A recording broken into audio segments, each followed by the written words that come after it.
FIFA nag leeral na ci sanction bi nga xamante ne nii Sénégal dañ ko war a teg parce que événement yi nga xam dafa am ci Coupe d'Afrique bi mooy joueurs yi noonu ñu génnee ak pause boobu nga xam ne am na ci match bi après CAF daf ne moom dafa war a sanctionner Sénégal ba ñu commencé di statuer malgré que nag génnee guñ li nga xamante ni moom la ñu wax ni moom la ñuy daan Sénégal ndax ay sanction lañ ko war a teg mais génnee guñ ko mais avant ñu koy génnee nag dafa am benn communiqué boo xam ne dafa am solo ndax ñu bari dañ doon wax naan Sénégal mën naa bañ a dem coupe du monde wala sanction yi nga xam dañ koy teg ci joueurs sénégalais wala ñu koy teg coach yi wala ñu koy teg équipe bu Sénégal mën naa dem ba coupe du monde c'est-à-dire que mën naa affecter coupe du monde bi nga xamante ne nii Sénégal da koo war a dem muy coupe du monde bi ñu jëm.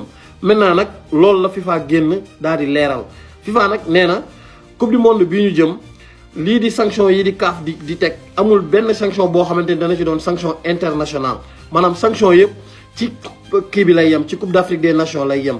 ci continent africain lay yem ci compétition africain lay yem mais amul benn boo xamante ni sanction bu ñuy teg Sénégal boo xam ni day génn au-delà de fii en Afrique maintenant nag looloo tax ñi nga xam dañ doon tiit naan Sénégal du dem coupe du monde wala que mën nañ sanctionner jour ba du mën a participer li nga xam mooy ci coupe du monde yi loolu yëpp FIFA dakkal na ko maintenant léegi nag bépp sanction bi nga xam ni CAF da koy jël di ko teg ci kaw Sénégal fii lay yem ci continent bi fii lay yem ci compétition yi am ci continent bi lay yem mais du fi génn voilà maintenant nag loolu déjà sant la alhamdulilah ndax dana tax suñu coupe du monde dara bañ ko impacté ñu bañ a am benn manquant buy dem ci coupe du monde bi donc nag ñoom CAF ñu ngi leen di déglu di xaar nag ñoom lan la ñuy génnee ak yan sanction lañ nar a teg équipe nationale. bonne nouvelle gars yi FIFA du sanctionné Sénégal gars yi FIFA du sanctionné du coupe du monde dinañ bokk ci jàmm ak salaam gars yi. La FIFA a déjà qualifié sa position. Aucune sanction internationale contre le Sénégal. Toute éventuelle sanction de la CAF restera purement africaine. Gars yi Sénégal am benn menace boo xam ne mën na ko tax mu bokk coupe du monde bi gars yi waa CAF nag ñoo si des CAF donc mooy des ñu moom FIFA libéré nañu jàmm ak salaam. FIFA joxe na verdict après coow li amoon entre Sénégal ak Maroc parce que ñu bëri ñu ngi doon posé ay question est-ce que FIFA day sanctionner Sénégal ou pas est-ce que Sénégal va dem coupe du monde wala déet. maintenant nag am nañ si lu ñu leer. information bi nag maa ngi koy jëlee journaliste Sénégal boobu ñuy wax Mamadou Ndiaye nekk foofu sa TFM nee na alors que la CAF n'a pas encore tranché après la finale agitée la FIFA a déjà clarifié sa position. Aucune sanction internationale contre le Sénégal. Toute éventuelle sanction de la CAF restera strictement africaine. Aucune menace sur la participation des Lions à la Coupe du Monde. Selon Mamadou Ndiaye bi nekk benn journaliste bi TFM FIFA ñoom nee nañ ñoom amul dara lu ñuy sanctionné Sénégal ñoom maanaam dañ say génne seen loxo si kaw gàttal daal. waa CAF nag instant bii ñoo waxagul dara ñoom ba tey ñu ngi leen déglu waxaguñu dara mais FIFA ñoom teel nañoo waxu leer nañ kon Sénégal li xew entre Sénégal ak Maroc si finale Coupe d'Afrique bi amul dara lu muy impacté si Coupe du Monde bi. donc kon ñu doon xalaat est-ce que Sénégal dañ koy aj ci Coupe du Monde wala duñ ko aj donc Sénégal dina bokk si Coupe du Monde bi selon journaliste bii di Mamadou Ndiaye. maintenant nag li des mooy ñu déglu waa CAF xool lan la ñuy décider xool lan la ñuy sanctionner Sénégal en tout cas ñu ngi leen déglu mais liñ jotagum dégg nii nouvelle bu neex a neex la. waaw mais gars yi incroyable FIFA joxe na ab décision ci sanction yi nga xamante ni ñu bëri ñoo ngi koy wax ci équipe nationale bu Sénégal foofee ca Maroc 18 supporters équipe nationale bu Sénégal yéen ñu fa téye woon am nañ une très bonne nouvelle maa ngi lay siyaar Chronique Demba la dugal chaîne YouTube bi yokku ma doole pour plus de vidéo comme ni leen ko waxee ci commencement bi tey ci mardi bi nga xam ni CAF seen commission disciplinaire ñoo ngi étudier lii di incident yi amoon ci final bi ci diggante Sénégal ak Maroc pour mën a xam yan daan lay teg ñaari équipe yi FIFA nga xamante ni moo ëmb footballu àdduna bi yépp joxe na ab décision ci yile sanction ci information yi nga xamante ni jot nañ ko te suñu ay confrères génne ko ku ci mel ni Malang Sané ak yeneen source leen xamle mooy FIFA nee na du teg benn sanction équipe nationale bu Sénégal au niveau international day wane rek que ni Sénégal kon dina bokk ci lii di coupe du monde 2026 bi teg si aussi FIFA li mu xamle mooy bépp sanction boo xam dañ koy teg Sénégal au niveau continental lay doon gars yi mu nekk loo xamante ni c'est une très bonne nouvelle. foofee ca Maroc la ñuy terminer 18 supporters équipe nationale bu Sénégal ya ñu fa jàppoon ginnaaw final bi libéré nañu leen tey jii mu nekk loo xamante ni mbégte la ak bànneex pour képp kuy sénégalais ñoom 18 supporters yooyu dinañ mën a ñëwaat delluwaat seeni njaboot mu nekk loo xamante ni lu neex la mayal ay kër ci commentaire yi. Alors que les sanctions de la CAF vont bientôt tomber pour le Sénégal, le Premier ministre marocain a reçu le Premier ministre sénégalais. Ils se sont aussi rentrés dedans par rapport à la dernière finale, je vais tout vous expliquer, vous allez coller. Comme vous le savez sûrement, la CAF n'a toujours pas félicité le Sénégal par rapport à son dernier trophée. Les sanctions devraient tomber dans quelques jours, il y en a qui parlent d'une suspension jusqu'à 5 ans pour l'entraîneur Pape Thiaw, mais il n'y a rien d'officiel. En tout cas, une chose est sûre, dans les coulisses du foot entre le Maroc et le Sénégal, ça chauffe, car le président de la fédération sénégalaise a accusé Fawzi Lekja, qui est le président de la fédération football marocaine, d'être au contrôle de la CAF et d'avoir essayé de corrompre cette CAN. Du coup, pour apaiser ces tensions entre ces deux pays qui sont très proches, le Premier ministre marocain a reçu le Premier ministre sénégalais à Rabat. Et ce n'était pas un hasard car il s'agit de la capitale du Maroc, mais aussi de la ville où ils ont été sacrés champions d'Afrique il y a une semaine. Et ensemble, ils ont signé 16 accords pour renforcer leurs liens politiques et économiques. Le Premier ministre marocain a quand même taclé le Premier ministre sénégalais en lui disant que le vrai succès dans le sport ne se mesure pas au résultat, mais à la capacité d'utiliser le sport comme un levier de développement et de rayonnement à l'international. Ce à quoi le Premier ministre sénégalais a tenu à répondre en disant que le sport n'a pas divisé deux peuples, mais qu'il s'agissait juste d'annexer et pas d'une fracture politique ou culturelle. La FIFA a pris sa décision concernant le Sénégal. FIFA jël na décision wax na vu que ni CAF ba tey génneegul ay sanctions FIFA moom génn na li mu wax comme ni ngeen ko mën a gis verdict FIFA contre le Sénégal. Voilà. Alors que la CAF n'a pas encore tranché après la finale agitée, la FIFA a déjà clarifié sa position, aucune sanction internationale contre le Sénégal. Nee nan ñoom amul benn sanction boo xamante ni CAF dina ko jël muy concerné côté international bi ko c'est-à-dire coupe du monde bi di ñëw Sénégal amul dara lu koy laal kenn du ko bannir ci coupe du monde bi kenn du ko sanctionné loo xamante ni day am impact ci coupe du monde bi mu war a jouer non lépp nee nan toute éventuelle sanction de la CAF restera strictement africaine. Aucune menace sur la participation des Lions à la coupe du monde. nee nan bépp sanction boo xamante ni CAF da koy jël mu jëm ci Sénégal ci Afrique la jëm c'est-à-dire coupe d'Afrique.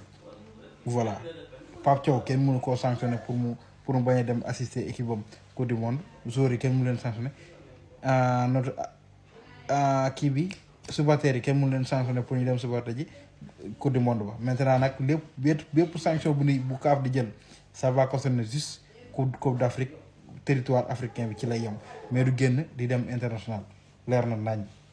Marocain, s'il y a bien une statistique sur laquelle je tire totalement mon chapeau au Sénégal, et franchement c'est une dinguerie, c'est que en 7 ans, donc depuis 2019, ils ont 0 défaite en Coupe d'Afrique. Est-ce que vous vous rendez compte de la dinguerie ou pas? Ça veut dire qu'ils ont participé à 3 CAN. Sur les 3 CAN, ils ont 0 défaite, les gars. Je vous jure, les gars, c'est fou de se dire ça. C'est incroyable, en fait. Encore pire que ça. Sur les 4 dernières éditions, ils sont 3 fois en finale. Ils ont remporté 2 CAN. Et c'est les 2 CAN et uniques CAN qu'ils ont. Mais ils les ont remportés récemment. Donc c'est là qu'on voit que oui, la fête, combien même il y a des polémiques, combien même il y a encore des histoires et c'est pas terminé. Mettons ça de côté et regardons le travail qui est fait. Parce que tout ça, les gars, la constance, la régularité, c'est que le travail. Ils ont l'une des fédés les plus efficaces d'Afrique avec celle du Maroc. D'ailleurs, en termes de formation, je crois que c'est la plus grosse fédé qui te sort le plus de joueurs en France ou en Europe. Je sais plus trop. Mais bref, incroyable. Franchement, cette statistique, les gars, c'est juste une dinguerie. Et c'est là où nous, en tant que Marocains, en tout cas, on doit s'en inspirer et se dire que oui, aujourd'hui, le Maroc doit viser les derniers carrés pour espérer prendre des CAN.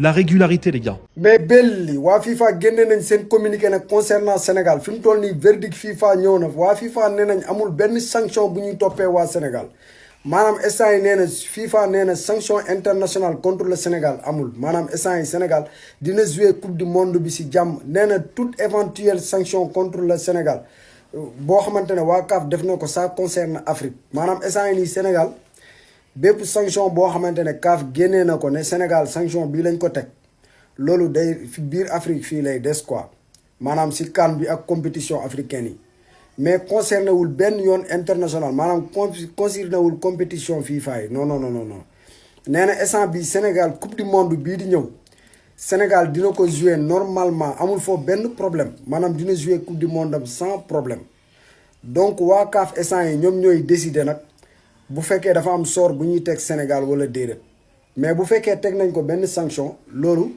day concerner waa CAF ak Afrique fii compétition africaine yi les concerner mais CAF moom bokk ci donc loolu c'est une bonne nouvelle mais ñu xool nag après lan mooy xewaat lan la waa CAF di décider. FIFA joxe na verdict après cooli amoon entre Sénégal ak Maroc parce que ñu bëri ñu ngi doon posé ay question est-ce que FIFA day sanctionner Sénégal ou pas est-ce que Sénégal va dem coupe du monde wala déet. maintenant nag am nañ si lu ñu leer. information bi nag maa ngi koy jëlee journaliste Sénégal boobu ñuy wax Mamadou Ndiaye nekk foofu sa TFM nee na alors que la CAF n'a pas encore tranché après la finale agitée la FIFA a déjà clarifié sa position. Aucune sanction internationale contre le Sénégal. Toute éventuelle sanction de la CAF restera strictement africaine. Aucune menace sur la participation des Lions à la Coupe du Monde. Selon Mamadou Ndiaye bi nekk benn journaliste bi TFM FIFA ñoom nee nañ ñoom amul dara lu ñuy sanctionné Sénégal ñoom maanaam dañ see génne seen loxo si kaw gàttal daal. waa CAF nag instant bii ñoo waxagul dara ñoom ba tey ñu ngi leen déglu waxaguñu dara mais FIFA ñoom teel nañoo waxu leer nañ kon Sénégal li xew entre Sénégal ak Maroc si final Coupe d'Afrique bi amul dara lu muy impacté si Coupe du Monde bi. donc kon ñu doon xalaat est-ce que Sénégal dañ koy aj si Coupe du Monde wala duñ ko aj donc Sénégal dina bokk si Coupe du Monde bi selon journaliste bii di Mamadou Ndiaye. maintenant nag li des mooy ñu déglu waa CAF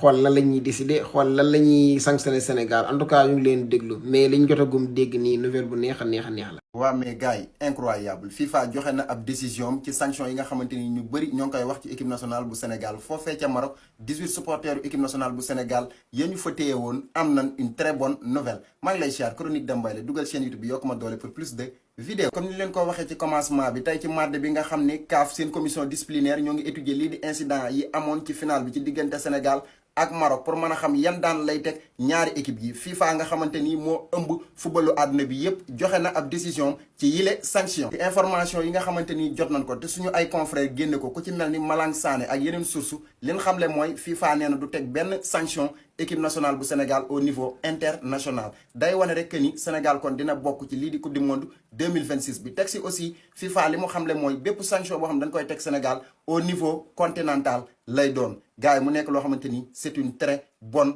nouvelle. foofee ca Maroc la ñuy terminer 18 supporters équipe nationale bu Sénégal ya ñu fa jàppoon ginnaaw final bi libéré nañu leen tey jii mu nekk loo xamante ni mbégte la ak bànneex pour képp kuy sénégalais ñoom 18 supporters yooyu dinañ mën a ñëwaat delluwaat seeni njaboot mu nekk loo xamante ni lu neex la mayal ay kër ci commentaire yi.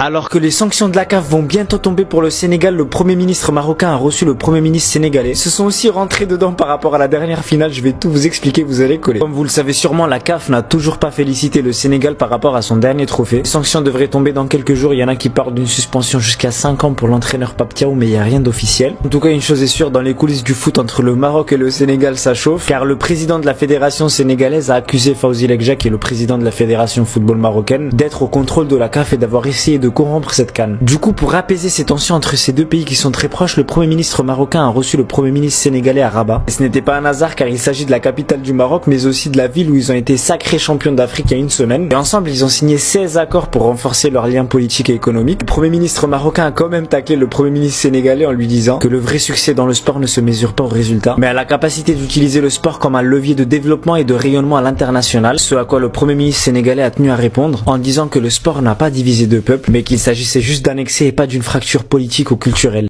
La FIFA a pris sa décision concernant le Sénégal. FIFA jël na décision wax na vu que ni CAF ba tey génneegul ay sanctions FIFA moom génn na li mu wax comme ni ngeen ko mën a gis verdict FIFA contre le Sénégal.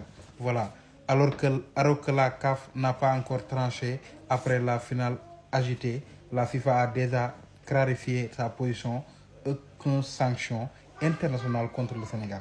nee nan ñoom amul benn sanction boo xamante ni CAF dina ko jël muy concerné côté international bi ko c'est-à-dire coupe du monde bi di ñëw Sénégal amul dara lu koy laal kenn du ko bannir ci coupe du monde bi kenn du ko sanctionné loo xamante ni day am impact ci coupe du monde bi mu war a jouer non lépp nee nan toute éventuelle sanction de la CAF restera strictement africaine, aucun menace sur la participation des Lions à la coupe du monde. nee nan bépp sanction boo xamante ni CAF da koy jël mu jëm ci Sénégal ci Afrique la jëm, c'est-à-dire Coupe d'Afrique. Voilà Pape Thiaw kenn mënu koo sanctionné pour mu bañ a dem assister équipe am Coupe du monde. joueurs yi kenn mënu leen sanctionné notre kii bi supporters yi kenn mënu leen sanctionné pour ñu dem supporter ji Coupe du monde ba. Maintenant nag bépp sanction bu CAF di jël ça va concerner juste Coupe d'Afrique, territoire africain bi ci lay yem mais du génn di dem international leer na nañ. Marocain, s'il y a bien une statistique sur laquelle je tire totalement mon chapeau au Sénégal, et franchement c'est une dinguerie, c'est que en 7 ans, donc depuis 2019, ils ont 0 défaite en Coupe d'Afrique. Est-ce que vous vous rendez compte de la dinguerie ou pas? Ça veut dire qu'ils ont participé à 3 CAN. Sur les 3 CAN, ils ont 0 défaite, les gars. Je vous jure, les gars, c'est fou de se dire ça. C'est incroyable, en fait. Encore pire que ça. Sur les 4 dernières éditions, ils sont 3 fois en finale. Ils ont remporté 2 CAN. Et c'est les 2 CAN et uniques CAN qu'ils ont. Mais ils les ont remportés récemment. Donc c'est là qu'on voit que oui, la fête, combien même il y a des polémiques, combien même il y a encore des histoires et c'est pas terminé. Mettons ça de côté et regardons le travail qui est fait. Parce que tout ça, les gars, la constance, la régularité, c'est que le travail. Ils ont l'une des fédés les plus efficaces d'Afrique avec celle du Maroc. D'ailleurs, en termes de formation, je crois que c'est la plus grosse fédé qui te sort le plus de joueurs en France ou en Europe. Je sais plus trop. Mais bref, incroyable. Franchement, cette statistique, les gars, c'est juste une dinguerie. Et c'est là où nous, en tant que Marocains, en tout cas, on doit s'en inspirer et se dire que oui, aujourd'hui, le Maroc doit viser les derniers carrés pour espérer prendre des CAN. La régularité, les gars. mais belli waa FIFA génne nañ seen communiqué nag concernant Sénégal fi mu toll nii verdict FIFA ñëw na waa FIFA nee nañ amul benn sanction bu ñuy toppee waa Sénégal maanaam instant yi nee na FIFA nee na sanction internationale contre le Sénégal amul maanaam instant yi Sénégal dina jouer coupe du monde bi si jàmm nee na toute éventuelle sanction contre le Sénégal boo xamante ne waa CAF def na ko ça concerne Afrique maanaam instant yi nii Sénégal bépp sanction boo xamante ne CAF génnee na ko ne Sénégal sanction bii lañ ko teg loolu day biir Afrique fii lay des quoi maanaam si CAN bi ak compétition africaine yi mais concerné wul benn yoon international maanaam concerné wul compétition FIFA yi non nee na instant bi Sénégal coupe du monde bii di ñëw Sénégal dina ko jouer normalement amul foofu benn problème maanaam dina jouer coupe du monde am sans problème donc waa CAF instant yi ñoom ñooy décider nag bu fekkee dafa am sort bu ñuy teg Sénégal wala déedéet mais bu fekkee teg nañ ko benn sanction loolu day concerner waa CAF ak Afrique fii compétition africaine yi la concerner mais CAF moom bokk ci donc loolu c'est une bonne nouvelle mais du ñu xool nag après lan mooy xewaat lan la waa CAF di décider.